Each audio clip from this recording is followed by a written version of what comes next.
Je me suis placé dans le dossier des assets de mon projet sur Unity, donc qui est là. Vous voyez, là il y a le dossier des assets, Title Sheet, et j'ai créé une image, donc ici en SVG, que j'ai fait avec Inkscape, mais vous pouvez faire avec Photoshop, avec tout ce que vous voulez, il n'y a pas de règle. Donc j'ai créé une image qui est composée en fait de plusieurs carrés qui font chacun la même taille. Vous voyez ici on en a trois. Je dois l'exporter dans un format d'image qui peut être compris, donc moi je vais choisir de l'exporter en PNG. Je lui donne une largeur de 150 par 50 et en fait ça fait que chacun de ces carrés fait 50 pixels, fera 50 pixels par 50 pixels dans la version PNG. J'exporte. Du coup, là, on a notre image qui est directement dans le dossier des assets, mais j'aurais pu aussi l'importer en la drag and dropant ou en la copiant collant dans le dossier des assets, qui est du coup ici.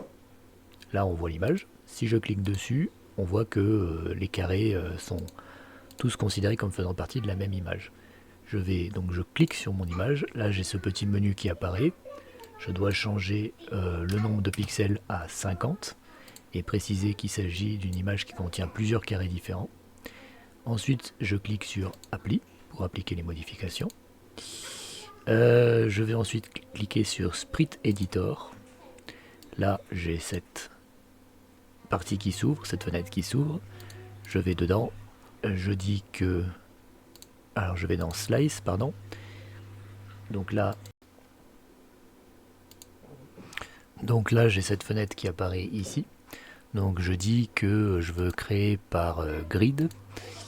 Je choisis la taille donc de chacun de mes carrés qui est 50, donc 50 par 50. Et je clique sur Slice. On observe maintenant qu'on a ces espèces de rayures blanches qui sont mises autour. On clique sur Apply, voilà, et je peux quitter maintenant cette fenêtre. Maintenant je constate que si j'ai la petite flèche ici, mes trois carrés ont été séparés. Donc ensuite je vais créer une map. Donc je fais clic droit, 2D Object, Title Map. Alors on peut choisir hexagonal, isométrique, moi je vais rester sur du rectangulaire classique. Ensuite, je vais dans Windows 2D Tile Palette, qui en fait va m'ouvrir cette fenêtre, qui est un outil qui sert donc à dessiner sur ces carrés. Je vais créer une nouvelle palette. Donc là j'ai cette fenêtre qui apparaît. Je lui donne un nom, par exemple le sol. Rectangle, je reste sur du automatique. Voilà, là je touche à rien, je clique sur Create. Il m'ouvre ça pour me demander de donner un nom donc à ma palette. Donc je vais l'appeler palette 1. Elle sera sauvée dans le dossier palette 1. Voilà. Maintenant, donc là j'ai le sol qui est créé. Pour remplir ma palette, il me suffit de drag and dropper ici mon fichier que j'ai déjà préalablement séparé et le mettre dedans. Pareil, il va me demander de resauver un autre nom donc dans palette 1. Je vais l'appeler, je sais pas, partie 1. Et j'enregistre. Là, il me les importe. Et maintenant, ils apparaissent ici. Pour les peindre, il me suffit de les sélectionner. Alors, notez que je peux en sélectionner plusieurs ou juste une, etc. Par exemple, là, j'en sélectionne juste une, la verte. Je suis sur l'outil pinceau pour peindre. Et donc là, je peux peindre mon décor. Je pourrais aussi sélectionner plusieurs. Par exemple, là, je sélectionne un carré qui fait ça. Et vous voyez, je peux le placer directement. Ce qui peut s'avérer très pratique. Notez qu'on peut faire plusieurs layers, les uns par-dessus les autres.